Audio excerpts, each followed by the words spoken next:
Mr. Temple. I have a queer feeling about tonight. Something terrible's going to happen.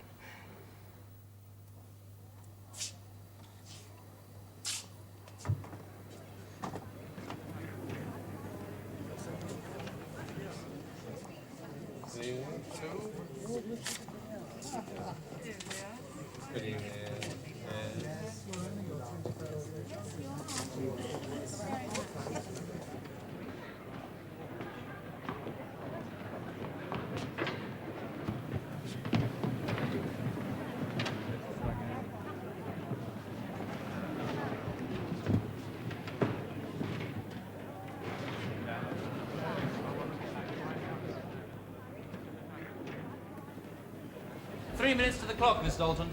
Thank you, love. Now keep it close. Excuse me. Are you quite sure that all these cables running under my seat are safe?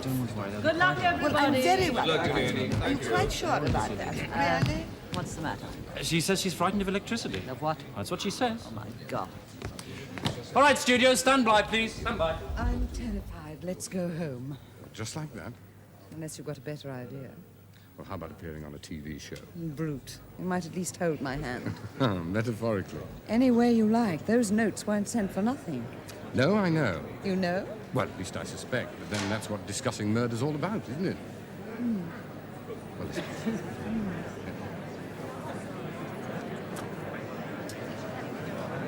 Time for the chat up, Mr. How are you feeling now? Right. Quiet, please. Mr. Humphrey Dean, Chairman of Guilty Party.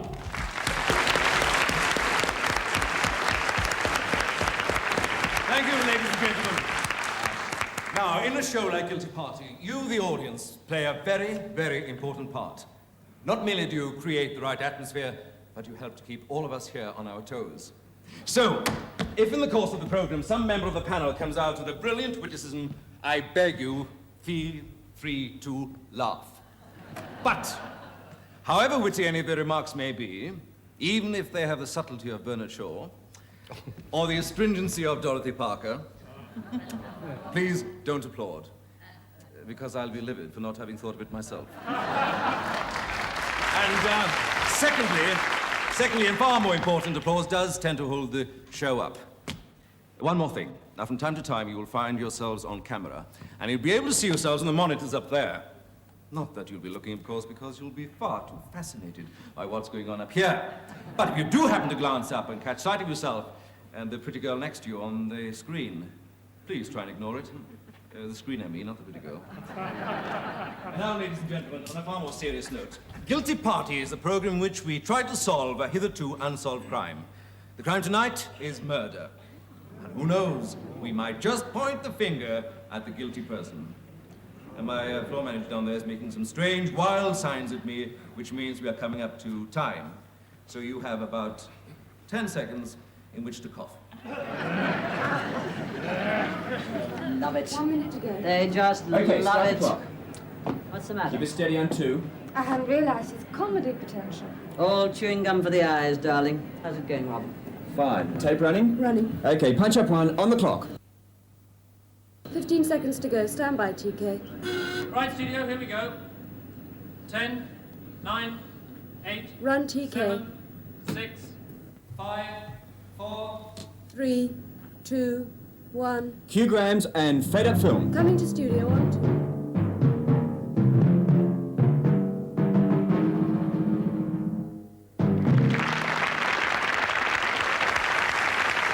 Good evening, and welcome to the first of a new series of Guilty Party. Each week, with a panel of experts, we examine an unsolved crime, and by discussing it, hope to throw a new light on an old mystery. Now, in the panel tonight, we have Drusilla Ardrey, well known both as a journalist and as the author of the recently published and highly controversial book, The Homicidal Society. Good evening. Mr. Paul Temple, best-selling mystery writer and an acknowledged authority on crime. Hello. And Mr. Eric Margolis, Managing Director of CarrySafe Security Company, whose long career fighting crime has brought him face-to-face with many different kinds of criminals. Good evening. Now, the crime we are discussing tonight is murder. One that has never been solved. And remember, every unsolved murder means that the killer is still somewhere in our midst. Now, on Sunday, the 22nd of March, 1964, this woman, Lucia Walczak, or to adopt the name by which she called herself, Lucy Walters, was brutally and sadistically murdered in the living room of her home, Beach Cottage in Fetchingham in Suffolk. Now, the officer investigating the crime said, "This murder reminded me of the worst type of gangland killing." Now, although several leads were followed up, the killer has never been found. The best person to tell us about this is that very officer, Mr. Margolis, who was head of Fetchingham CID and consequently intimately involved in the case. Mr. Margolis, now, there was a background to this killing, wasn't there? Yes. Would you mind telling us something about it? Well, this happened about 6 months before the death of Mrs. Walters, when a post office van carrying a large amount of used notes being taken to London for pulping was hijacked. And how much was in the van? Oh, £125,000. I'm sorry. give or take a shilling or two, yes. Now, the raid was a success. A gang of 3 men rammed the van, immobilized the crew, and made off with the money. Now, none of this was ever recovered. But, in a way, this raid was a failure. Oh, in what way? The getaway car crashed into a stationary paraffin lorry. And with what result?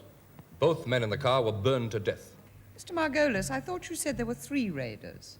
Oh, there were. But between the scene of the hijacking and the spot where the crash took place, one of those men disappeared. With the money or without it? Oh, with, most definitely with. Mr. Margolis, what is the tie-up between that and the murder of Lucy Walters? Well, I believe that the man who disappeared with the money handed it on to someone else, a 4th member of the gang, Lucy Walters. Is this a fact or supposition? Well, it's supposition, but it's based on fact. Walters was identified as one of the raiders. Now, that news came through to me at Fetchingham within half an hour or so of the raid. What did you do then? I went round to Beach Cottage to get Mrs. Walters. Oh, really? Why? I imagine to see whether one of the charred bodies from the wreck was her husband's. Yes, and was it? Oh, yes, no doubt about that, though it took me a heck of a long time to do such a simple job. Now, why such a long time? Because when I got to Beach Cottage, Mrs. Walters wasn't there. Sensible woman. Well, if her husband was out working, why shouldn't she be out enjoying herself? Seriously? For heaven's sake, you're making crime sound almost noble as an occupation. I'm talking entirely from a woman's point of view. Work no, but I comes think- first in far too many marriages Yes, these but days. really, I think Mr. Margolis's point was that far from being out enjoying herself, Mrs. Walters was in fact working alongside her husband. Quite right, Mr. Temple. Now, Mrs. Godfrey, would you mind? What, Inspector? I think Mr. Margolis would like to ask you some questions, Mrs. Godfrey. Well, why doesn't he then? Ladies and gentlemen, I should perhaps explain that Mrs. Godfrey lived in the house next to Beach Cottage. I still do. And being neighbors of the Walters, came to know them quite well. I knew him. He was rather a decent man, I always thought. A bit strange, perhaps, but then I suppose some of our English ways might seem a bit strange to him. How about Mrs. Walters? Well, how forthrightly may I answer that question? In your own words, Mrs. Godfrey. She was a dreadful woman. Oh, mother, Quite dreadful. Now, why do you say that? Well, because you asked me. No, I meant those particular words. She had a dreadful reputation in the neighborhood. Quite scandalous, some of her behavior. Now, in what way? Men. Go on, Mrs. Godfrey. Well, men. They were always calling on her. Really, I don't see what the local gossip has to do with this. You see, Mrs. Godfrey's observations are slightly off-beam. The men that she observed calling on Mrs. Walters were not, in fact, her gentlemen friends, but criminals. Mr. Margolis, would you like to elaborate on that? Oh, it's very simple. Since the Walters arrived in this country 5 years before as political refugees, their entire income had been derived from crime. And who can blame them? What do you mean? They were criminals.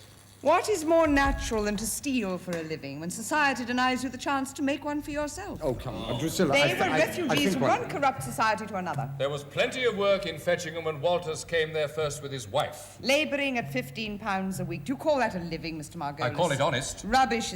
God, just listen to me. Any minute she's going to get up and sing the raven flag. I can't stand it. Stop recording. Mother's on the way down. Sorry,